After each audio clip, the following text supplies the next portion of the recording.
محمد رسول الله والذين معه أشداء على الكفار رحماء بينهم تراهم ركعا سجدا يبتغون فضلا من الله ورضوانه.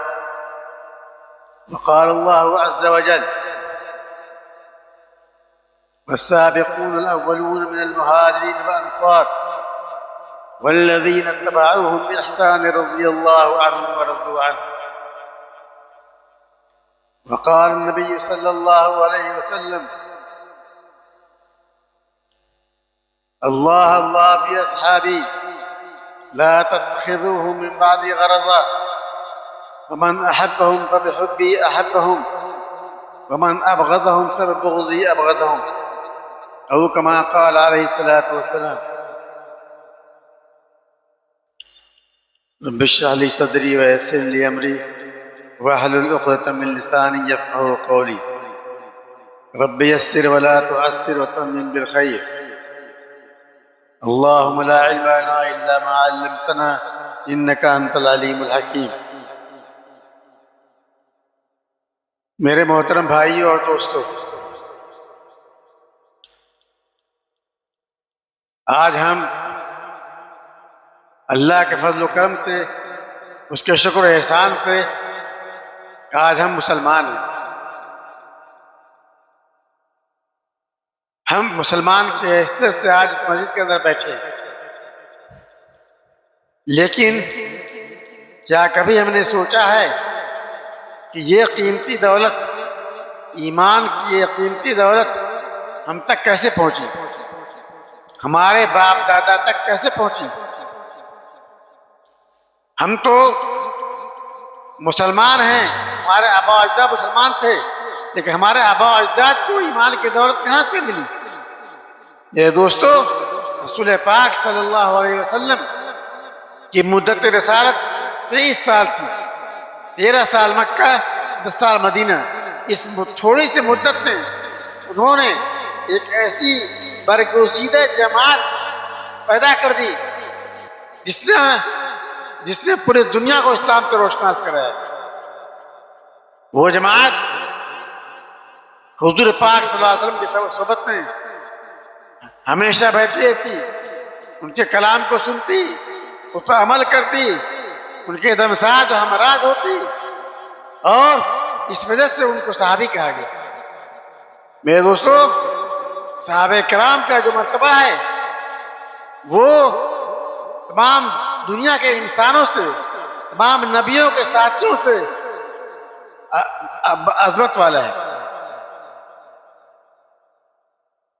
دنیا میں 1,90,000 انبیاء کرام بتائے جاتے ہیں، تشریف لائے.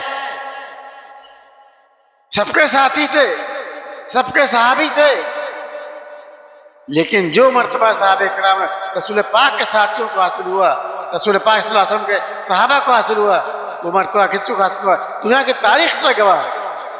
غیروں نے اس کا اعتراف کیا ہے. حضرت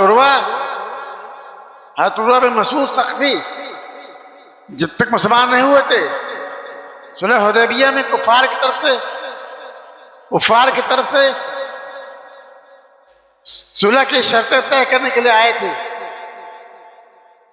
انہوں نے صحابہ کرام کو غور سے دیکھا، مشاہدہ کیا، ان کے نقل و حرکت کو پرکھا، ان کے عمل کو پرکھا، اور جب واپس مکے گئے تو قریش سے کہا: اے قریش والو، کان کھول کے سن لو، میں نے بڑے بادشاہوں کے دربار دیکھے ہیں، میں قیصر و کسریٰ کے یہاں بھی گیا ہوں، لیکن مجھ کو کسی کے ساتھی ایسے نہیں ملے جیسے محمد کے ساتھی. جب وہ تھوکتے ہیں تو ان کا تھوک ہاتھ میں لے کر کے منہ میں ملتے ہیں. جب وضو کرتے ہیں تو ان کا پانی زمین پر نہیں گرنے پاتا، ہاتھ میں لے کر کے چہروں پر ملتے ہیں، اور جس کو نہیں مل پاتا وہ دوسرے کے ہاتھ سے اپنے ہاتھ کو رگڑ لیتا ہے. ان کے ساتھی ایسے ہیں جو ان کے سامنے نہایت ادب سے بیٹھتے ہیں، نظر نہیں اٹھاتے، آہستہ بولتے ہیں. میرے دوستو، ایک دشمن سے گواہی دے رہا ہے صحابہ کے بارے میں. قرآن پاک، میرے دوستو، صحابہ کرام نے جو مرتبہ حاصل کیا وہ اپنا ایمان اور اخلاص پر حاصل کیا. اپنی قربانیوں کو ایسا حاصل کیا، وہ ہر وقت رسول پاک صلی اللہ علیہ وسلم پر اپنی جان نثار کرنے کو تیار تھے۔ ان کا ایمان ایک رول ماڈل ایمان تھا، ایک رول ماڈل ایمان تھا۔ قرآن نے ان کو شرط دی، رضی اللہ عنہم ورضوا عنہ۔ پورا قرآن صحابہ کرام کی عظمت سے بھرا ہوا ہے۔ والسابقون الاولون من المہاجرین والانصار، صحابہ کی تعریف ہے۔ لقد رضی اللہ عن المؤمنین اذ بایعوک تحت الشجرہ، صحابہ کرام کی تعریف ہے۔ تتجافى جنوبهم من المضاجع يدعون ربهم خوفا وطمعا، صحابہ کرام کی تعریف ہے جو راتوں کو بستر سے الگ رہتے ہیں اور اللہ کی عبادت کرتے ہیں۔ وباللیل هم یهجعون وبالاسحار هم یستغفرون، صحابہ کرام کی تعریف میں قرآن کہتا ہے کہ وہ راتوں کو جاگ کر اللہ سے مغفرت طلب کرتے ہیں۔ یہ دوستو، آج ہم کو حکم دیا گیا ہے کہ صحابہ جیسی جماعت کبھی وجود میں نہیں آ سکتی، اور ان کی تعظیم، ان کے احترام ان پر ضروری ہے۔ اکرمو صحابی، اکرمو اصحابی فإنہم خیارکم، حضور نے فرمایا اے لوگو میرے صحابہ کی عظمت تعظیم کرو، ان کا احترام کرو، وہ تم میں سب سے بہتر ہے۔ بڑے افسوس کے ساتھ کہنا پڑتا ہے، دل کے پورے درد کے ساتھ کہنا پڑتا ہے، اس منبر سے بولنا پڑتا ہے کہ ہمارے درمیان میں ایسے لوگ ہیں جو صحابہ کرام پر تن تعریف کرتے ہیں۔ حضور فرماتے ہیں کہ میرے صحابہ پر سب و شتم نہ کرو، ان کو برا بھلا نہ کہو، ان پر تنقید نہ کرو، میرے صحابہ سے ڈرو۔ اللہ اللہ پہ اصحابی لا تتخذوا من بعد غرضا، میرے مرنے کے بعد ان کے ساتھ سب و شتم نہیں کرنا، ان کو برا بھلا نہیں کرنا۔ کیوں؟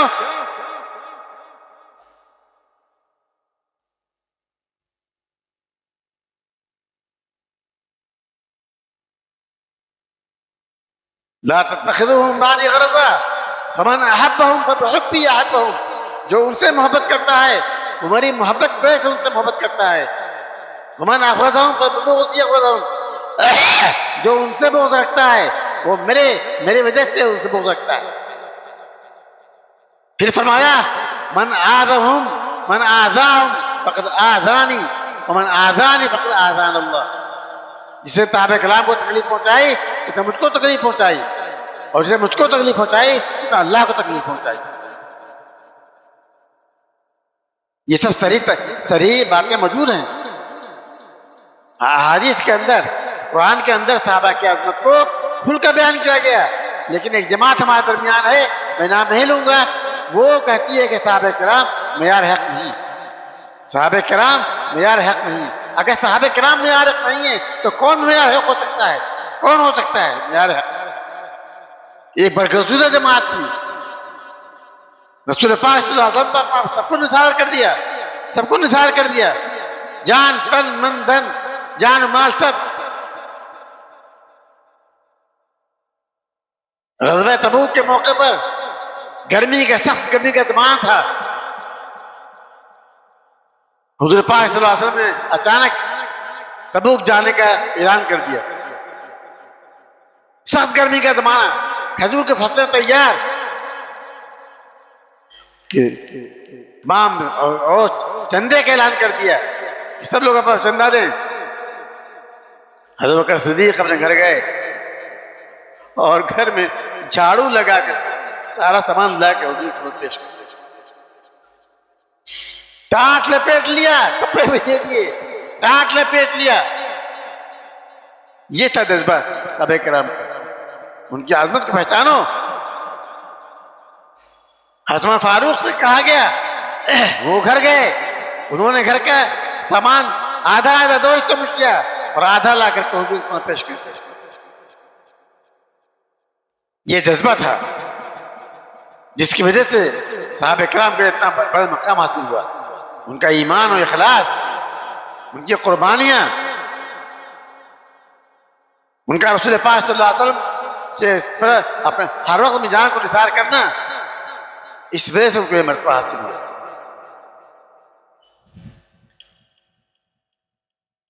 صحابہ کرام کا ایمان ایک رول ماڈل ایمان تھا.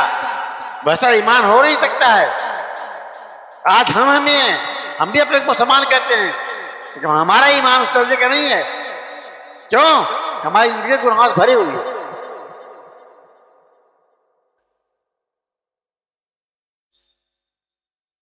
حضرت عمر فاروق اور حضرت ابوبکر صدیق کے زمانے میں جتنی جنگیں کفار سے ہوئی، صحابہ کرام بے ہتھیار کے، غریبی کی حالت میں، مفلسی کی حالت میں، دبلے پتلے کمزور اور بڑی تعداد سے بھڑ گئے اور فتح یاب ہوئے. تاریخ کیا ہے؟ تاریخ کے اندر سب موجود ہے. یہ جنگ قادسیہ میں حضرت عمر کے زمانے میں عمر بن عاص کے کمانڈر ان چیف تھے. کفار کا لشکر 2 لاکھ کا. میرے دوستوں غور سے سنیے گا، کون سی منطق ہے، کون سی گڑت ہے، کون سی میتھمیٹکس ہے، کون سی میتھمیٹکس ہے. 2 لاکھ کفار سامنے، ان کے مقابلے میں صرف 30,000 صحابہ کرام، صرف 30,000. کپڑے سلامت نہیں، کپڑے پھٹے ہوئے، نیزے میں زنگ لگا ہوا، تلواریں کند. اور جب جنگ شروع ہوئی تو گاجر ملک تک سے ایرانیوں کو کاٹ کر جنگ گاجر مولی کی طرف سے. شام ہوئی تو لاشوں کا انبار لگ گیا. شام ہوئی، جنگ بند ہو گئی. ایرانی فوجی کمانڈر ان چیف رستم نے اپنے کمانڈروں کو بلایا، بولا یہ کیا ماجرا ہے؟ وہ تھوڑے سے لوگ فقیر کی طرح سے، بدن پہ کپڑے سلامت نہیں، دبلے پتلے کمزور، ہڈی چمڑا ایک، کوئی ہتھیار نہیں ہے، اور وہ تم کو گاجر مولی طرح سے کاٹ کے رکھ رہے ہیں. اور شام ہوتے ہوتے یہ ہماری فوج کے لاشوں کا انبار لگ گیا.